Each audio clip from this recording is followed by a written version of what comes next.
الحمد لله وكفى وصلاة الله وسلامه على رسوله المصطفى وعلى آله وصحابته ومن تبعهم بإحسان إلى يوم الدين. أما بعد أحبتي في الله، بني آدم سيد الليلة هذا ومخلوق أباها المرء والبين وضع النولاده إنه مجتمع للنولاده إنه لا معاملة إنه معاملات دحمران كليجي روح جوني ومن نولان كرو إن جوني الله صارنا والنوع عقوبة سيداس درادد إن الإسلام نولادو لا معاملة ولا جامرمان نبينا صلى الله عليه وآله وسلم وحليه مؤمن كدتك كل حشرة dhibka kaga iimaanaya dadkana u sabraya ayaa ka khayr badan mu'minka dadka ka dhaxbaxa dhibaatadoodana aan u sabraynin. haddii la isu baahan yahay oo la isla nool yahay oo la isla mucaamaloonayo oo dana badan ina dhex marayaan, waxaan shaki ku jirin in la isqoonsanayo, waxaan shaki ku jirin in la iskhilaafayo, waxaan shaki ku jirin inay quluubtu istaabanayso, waxaan shaki ku jirin wax badanoodan u bogsanayn in la arkayso oo lagula imaanayo oo af iyo adinba leh. khilaaf baa imaanaya, wala isqoonsanaya, wala isku dhacaya. su'aasha muhiimkii waxay tahay, taasi waa tabiici in la isku dhaco, in la iskhilaafo, in la isqoonsado, in la helo dad xadgudub iyo dulmi wada waa wax jiray waana jiri doonaa. laakiin su'aasha isweydiinta waxay tahay, khilaafka see loo maareeyaa, see loo xakameeyaa, see raadka xun ee uu reebi karo looga badbaadaa, see baa loo baahan yahay ruuxa markay cid iskhilaafaan inuu u mucaamaloodo si wax way khilaafka iyo dhibkiisa iyo saameyntiisa loo yareeyo. arrinta muhiimka taa iyada way Allah tabaaraka wa taala aadamaha abuurtay ayaa wax badan inoo sharxay sidii khilaafka loo maareyn lahaa. nabi maxamed salawaatu rabbi wa salaamuhu alayhi oo muallimkii bashariyada ah ayaa wax badan inoo cadeeyay sidii khilaafaadka looga badbaadi lahaa aatharta xun ay leeyihiin. waxaan isku dayaynaa khudbadan iyo khudbooyinka soo socda inaynu ku taabanno qodobo muhiim ah oo khilaafka maanta jira iyo ka imaan doonaba lagu maareeyo. khilaafku ma aha inuu gaadho gacan ka hadal, khilaafku ma aha inuu gaadho in la islaayo, khilaafku ma aha inuu gaadho in dhiig la daadiyo, khilaafku ma aha inuu gaadho in dal la burburiyo, khilaafku ma aha in masaalixdii guud la baabi'iyo inuu gaadho, khilaafku ma aha inuu bulshada iyo mujtamaca iyo qoyska saameyn weyn ku yeesho. khilaafka waa in la maareeyo, la xakameeyo oo la kontrolo. say ku suuroobi kartaa wuxuu ina baray quraanka kariimkii kow tilaabada koobaad wax weeyaan isku dhucu waa imaanayaaye qalbigaagu mar walba ha fayoobaado.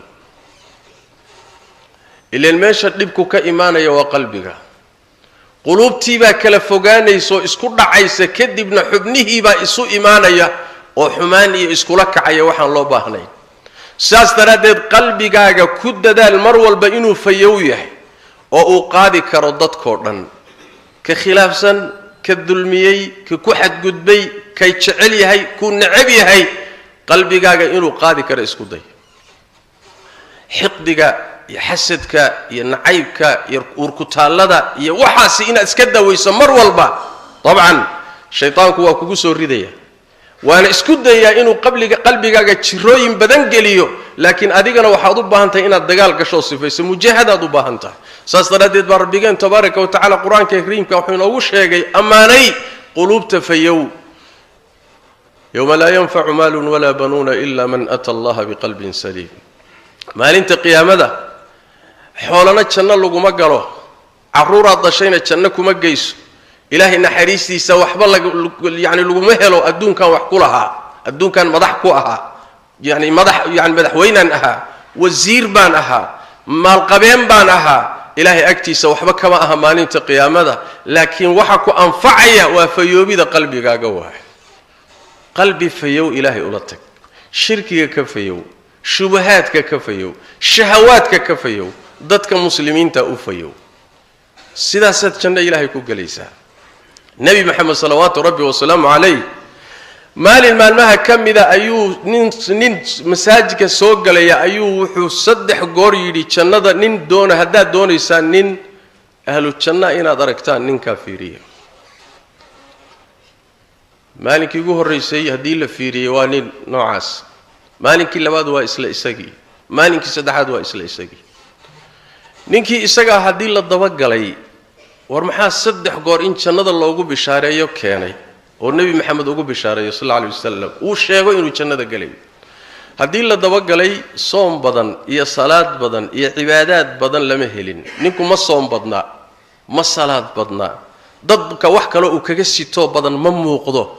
wax cad markii la waayay ayaa laga maarmi waayay in su'aal toos loo weydiiyo warniyahu nabiga sallallahu alayhi wasallam 3 goor janno kuugu bishaareynaan maqalay maxaa jira wax badan kuuma na arki see wuxuu maxaa ku qarsoon waa intaasuu yidhi inta aad arkayso waxba iima dheera haddii laga tegi waayo habeen ma seexanin anigoo qalbiga ruux muslima wax ugu haya ninkii saxaabiga su'aasha weydiinaya arrinta baadhista ku sameeyay wuxuu yidhi mid daawaya midda aad ku gaadhay arrinta iyada cid kari kartana ayna jirin yaa awoodi karo maalintii imisa ruux baad isku dhacaysaan imisaad qoonsanaysaan maad awoodi kartaa habeen kasta markaad seexanayso qalbigaaga inaad sifayso oo cadaawaadka iyo xiqdiga iyo nacaybka ka saarto ma kari kartaa waa arrinta kari karta aad u yarta qalbigaaga marka fayoobe qalbigaaga ka saar xiqdiga iyo xumaanta ka saar qodobka labaad wuxuu yahay haddii isku dhac yimaado ruuxa aad isku dhacdeen ha goynin ha ka goyn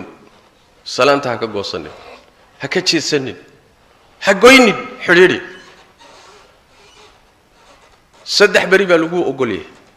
nabigeenu wuxuu sallallahu alayhi wasallam xalaal ma ruux muslim ah inuu walaalkii xidhiidhkiisa gooyo oo ka tago 3 bari ka badan ama 3 habeen ka badan labada riwaayo waa ku yimaadeen labadaba riwaayadu waa ku timi oo 3 bari wixii ka badan in uu gooyo looma ogola oo goyntu macnaheedu maxay tahay in ay kulmaan oo kanina jeesado isma salaamayaan kanina dhinac buu u jeesaday kanina dhinac buu u jeesaday nabigu wuxuu yiri sallallahu alayhi wasallam labadoodana waxa khayr badan midkooda salaanta bilaaba riwaayad kale Abu Daawud uu warinayo min xadiis Abi Hurayra wuxuu nabigu leeyahay sallallahu alayhi wasallam ruuxi walaalkii 3 bari ka badan ka maqnaado gooya oo sida ku dhinta naar buu galay buu nabi maxamed yiri sallallahu rabbi wasallam alayhi naar buu galay waa halis sidaas daraadeed walaalka ha gooynin xidhiidhi salaanta ka qaad salaan goyntu waa mas'ala kale 3 bari baa lagu ogol yahay 3 habeen 3 habeen waxa lagu siiyay caradu inay ka degto ciilka faraha badan iyo xanaaqo inuu ka dago adiran nafisto kulku ka dago laana sidii Soomaalidu tiraahdo cadho waayeel waa la bariisiyaa cadhada waa la bariisiyaa waxoogaa markay karkarkeediyo kulaylka leedahay waa kii nabigu yiri salawaatu rabbi wasalaamu calayhi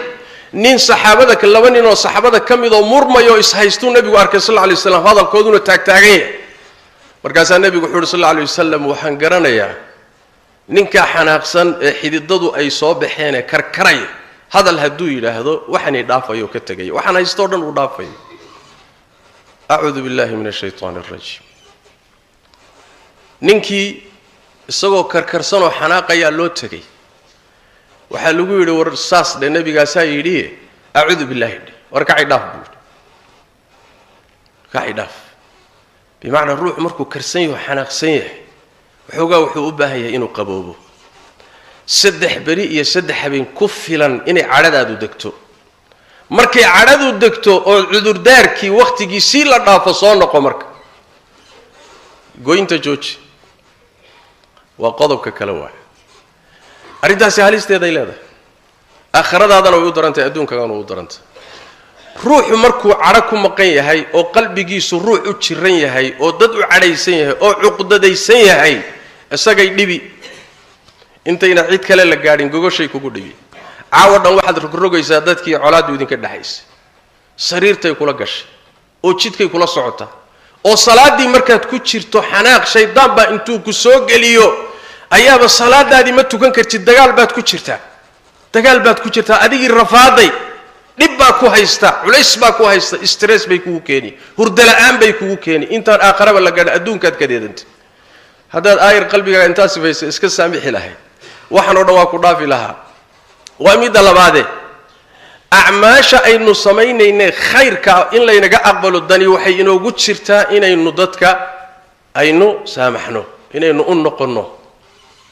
nabigeenna salawaatu rabbi wasalaamu caleyh ayaa wuxuu leeyahay maalin kasta oo khamiis iyo isniin ah acmaasha ayaa la bandhigaa addoommadu waxay sameeyeen ilaahay isagoo xogogaaloo ka warhaya yaa haddana loo geeyaa loo bandhigaa markaasuu ilaahay cid kastoo addoommadiisa ka mida waa u dembi dhaafaa ilaa nin mushriga mooye ruux ilaahay u sharigiyo gaal ah mooyaane gaal looma dembi dhaafo amaa intii gaal ka soo hadhay labaana iyagana ilaahay tabaaraka wa tacaala uusan u dembi dhaafin yeeyihiin waa laba ruuxoo cuqdad isu haysa acmaashoodiina alla wuxuu leeyahay tabaaraka wa tacaala dibdhiga oo u kaadiya ilaa ay soo heshiiyaan acmaashoodii dib u dhiga salaadoodii soonkoodii xajkoodii acmaashoodii u kaadiya sidaas daraaddeed dantaada aakharaa ku jirta dantaada caafimaadkaaga adduunna waa ku jiraa aakhara dantaaduna waa ku jirtaa saamax marka soo noqo qodobka xigaayo waxa weeye adiga waxaad noqotaa ha sugin saaxiibka adigu bilow xidhiidhinta bilow xataa haddaad dulman tahay xataa haddii lagaa gardaran yahay xataa haddii lagugu xadgudbay xataa haddaad wax tirsanayso mubaadarada qaado tilaabada hore qaado labadiinna midka wanaagsan noqo nabigeenu sal alla alay wasalam wuxuu leeyahay wakhayruhuma aladii yabda'u bisalaam labada iskala tegay ee isgooyey midkooda khayrka badan waa midka salaanta bilaaba waa midka xidhiidhka bilaaba waa midka soo dhaweeya walaalkii waa midka asagu dulqaadka sameeya kaasaa labadooda khayr badan buu nabigu yidhi salawaatu rabbi wasalam marka midka khayrka badan noqo khayrka qaado adigu bilow ma aha siduu shaytaanku kuugu sheekaynayo wuxuu ku leeyahay ma adigoo lagaa gardaran yahay oo lagu dulmiyey oo waxaa lagugu sameeyey oo tan lagu yeelay yaad haddana baryi miyaa ood isdullayni miyaa war dulli ha qaadanin isagu ha iskeeno isagaa gardaran naftaadiiyo shaytaan baa saa ku leh laakiin arrintu sidaa waa ka duwanta nabigeennu wuxuu leeyahay salawaatu rabbi wasalaamu calayh addoon cid dhibaato u geysatay iska cafeeyey oo saamaxay ilaahay tabaaraka wa tacaala cizi iyo sharaf waxaan ahayn uma siyaadiyo shaytaanku sharaftaasuu kuu diidan yahay markaasuu wuxuu kugu leeyahay waa dulloobi hebel haddaad u tagtood salaanta waa dulloobi haddaad xidhiidhkiisa bilowdo waa dulloobi ha isdullaynin war dulli meehe waa cizi iyo sharaf bal nabigeennu wuxuu tilmaamay sal alla alay wasalam tilaabadaa aad qaadatay ayaad saddexda hal mar lagdaysaa saddex xoog badan baad saddexdaba hal mar ka raysay nabigeennu salawaatu rabbi wasalaamu calayhi maalmaha ka mid a ayuu wuxuu soo maray rag lagatamaya nin baa halkaasoo kale jooga nin xoog badan oo khatar ah markaasaa nebigu wuxuu yidhi sal alla alay wasalam ma haada warkani muxuu ah waxay yidhi rasuulka ilaahi ninkaa ma aragtaa haa waa nin lagdaa'a waayo waa nin khatar ah oo halis ah cid loo soo saaro ma jiro oo laga tankiisa u soo baxa ma jiro ilaa wuu lagdaa wax ka reeyaa lala-yahay rag isu tag nin walba isku day caasha laysgeli ninkaasi wax lagdallawaabaa layidhi rasuulka ilaahay wuxuu nabigu yidhi sal alla alay wasalam war ma idiin sheegaa ninkaa nin ka xoog badan nin ka adag ma idiin sheegaa haa noo sheeg rasuulka ilaahay nabigu wuxuu sallallahu alayhi wasallam waxa ka adag kana xoog badan nin uu nin dulmiyay ruux dulmiyay markuu dulmiyay kadibna cadhadiisii qarsaday cadhadiisii qarsaday oo aan ka ficiloonin oo aan ka argoosanin oo cadhadiisii qarsaday oo isagu isku ekeeyay wuxuu nabigu sallallahu alayhi wasallam sidaana kaga reeyay isagii shaytaankiisina ka reeyay kan saaxiibkii ishayaana shaytaankiisii ka reeyay hal marbu wuxuu ka reeyay tilaabada iyada oo cadhadiisii inuu qarsada saaxiibkii iyo cidii dhibaatada u geysatay inuusan ka ficil la qaadanina halka qodob wuxuu kaga reeyay tilaabada kaliya iyo saddex kaga reeyay saaxiibkii horta waa lagdo waa ka reeyay laana wax weyn rayntu ma aha in aad dagaalka ku gacan sareyso ma aha in aad dulmiga ku gacan sareyso ma aha rayntu waxa weeyaan inaad adkaysi leedahay inaad dulqaad leedahay inaad tanaasul leedahay midtaas raynta ah saaxiibkii waa ka reeyay shaytaankiisii dabada ka waday laha argooso war iska celi isagana waa ka reeyay saaxiibkii shaytaankii fogeeyay ee isaga durkiyay inuu soo noqdo u diidayna waa ka reeyay saddex adow buu hal mar lagday Allahu akbar saddex saaxiibkii oo muslim ah oo isgooyeen khasmigiisa iyo laba shaytaan buu hal mar ka taqallusay ninkaasi iyo ninka hal nin lagday ka xoog badan ninkaas ay leeyihiin ninna kama xoog badna laba nin haday isugu tagaan way lagdi karaan hal nin buu ka reeyaa